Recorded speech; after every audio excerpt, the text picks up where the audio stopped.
السلام علیکم. د هر کور مکتب ګرانو زده کوونکو د پښتو ژبې ترکیبي یا تړلو تورو دوهم لوست ته ښه راغلاست. د دوهم لوست له پیل څخه د مخه دا دوې پوښتنې جواب کوي. اول، د انګور په کلمه کې الف په نښه کوي. دوهم، د آس کلمې په سر کې کوم توری راغلی دی؟ اوس نو خپل نوي درس ته ښه متوجه سئ او په دا دوهم لوست کې د دوو تورو ب او پ ترکیب یا تړل د نورو تورو سره درښیو. دا شکل چې تاسې وینئ او لاندې یو ټکی لري ب ده او دا هم د ب نیم شکل دی چې د کلمو سره په سر کې په دغه شکل تړل کیږي.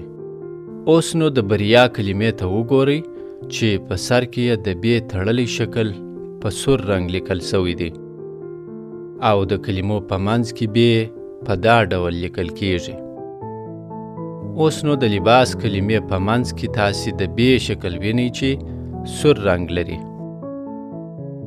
د ب دا شکل چې لیدل کیږي د کلمو سره په پای کې راځي. مثال ته یې د ادیب په کلمه کې وګورئ چې ب په سور رنګ کې لیدل کیږي.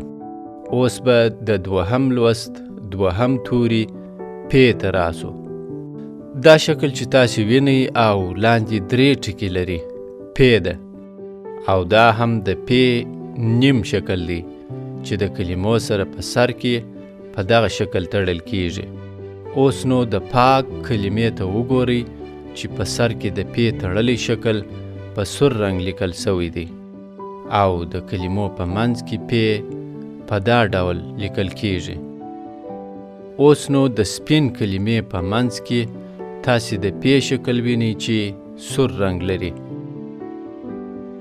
د پ دا شکل چې لیدل کیږي د کلمو سره په پای کې راځي. مثال ته یې د ټپ په کلمه کې وګورئ چې پ په سور رنګ کې لیدل کیږي. د هر کور مکتب ګرانو زده کوونکو تر راتلونکي درېیم لوست پورې تاسو د خپلو ورونو، خویندو او ملګرو سره داسې کلمې پیدا او ولیکئ چې په سر، منځ او پای کې د ب او پ شکلونه راغلي وي تر څو چې ښه مو زده سي. خوشحاله ژوند ولرئ. په مخه مو ښه.